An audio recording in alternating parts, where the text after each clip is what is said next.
जैसा कि हमें मालूम है सीबीएसई ने इस बार के पैटर्न में ओएमआर शीट को शामिल किया है। तो ओएमआर शीट को सही तरीके से भरने के लिए सीबीएसई ने कुछ रूल्स रेगुलेशंस जारी किए हैं।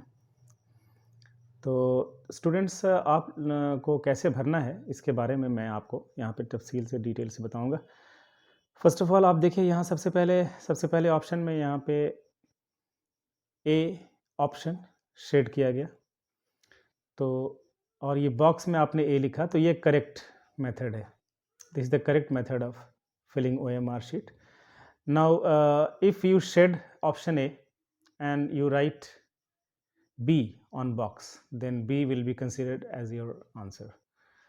So B को चेक किया जाएगा और B को आपका आंसर माना जाएगा, फिर A कंसिडर नहीं होगा।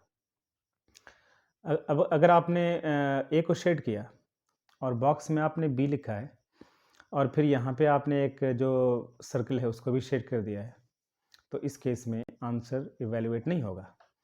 उसके बाद आप और भी केसेस देख सकते हैं, जैसे यहाँ पे नंबर 4 में दिया हुआ है कि अगर आपने ऑप्शन ए को कंसिडर किया, शेड किया और बाकी ऑप्शंस में क्रॉस लगा दिए, यहाँ पे सी लिखा आपने बॉक्स में, तो आंसर सी ही कंसिडर किया जाएगा, राइट। आपका ऑप्शन सी माना जाएगा। उसके बाद दूसरे ऑप्शंस में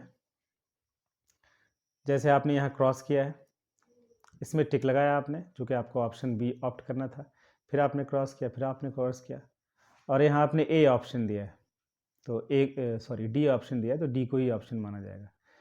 इस तरह से हम ये देख सकते हैं कि बॉक्स में जो लेटर आप लिखते हैं, जो ऑप्शन बॉक्स में लिखते हैं, उसको ज़्यादा इंपॉर्टेंट दिया जाता है और उसी को आपका चॉइस मान लिया जाता है। यहाँ कुछ बॉक्स ए को इनकम्प्लीटली फिल किया गया है। दूसरे बॉक्स में टिक लगाई गई है, बी में ऑप्शन नंबर बी में सर्कल में टिक लगाया गया है, ऑप्शन नंबर सी ब्लैंक है, डी ब्लैंक है, बट बॉक्स में ए लिखा गया है। सो हम ये देख सकते हैं कि ए को ही आंसर माना जाएगा। तो what ever you right on the box that will be considered your answer, right. So here also यहाँ पे डैश दिया गया, बट सी को फुल शेड किया गया और यहाँ सी लिखा गया है, तो सी को आंसर माना जा सकता है, माना जाएगा। तो बॉक्स में लिखा हुआ जो आपका ऑप्शन है दैट इज़ वेरी इंपॉर्टेंट। ये और भी जो तरीके यहाँ पे दिए हुए हैं वो सही तरीके नहीं हैं, ये बिल्कुल गलत तरीका है भरने का। यहाँ पे देखें आप, ये बी को शेड किया गया है, वो भी बहुत ही अजीब तरीके से शेड हुआ है और बाकी सर्कल्स ब्लैंक है, बट यहाँ बॉक्स में सी बी लिखा गया है, तो बी को ही आंसर माना गया क्योंकि बॉक्स में बी भरा गया था। यहाँ बॉक्स में बी है तो बी आंसर माना गया। बाकी जो शेड किए गए हैं, एक को क्रॉस किया गया, दूसरे को टिक किया गया, ये बिल्कुल रॉन्ग मेथड है टिक करने का, चॉइस करने का। उसके बाद यहाँ पे आप देख सकते हैं सी बॉक्स में लिखा हुआ है, जबकि सी और डी दोनों ब्लैक किए गए हैं, शेड किए गए, और सी में टिक लगाया गया है, तो जो बॉक्स में आपने लिखा उसी को आपका आंसर कंसिडर किया जाएगा।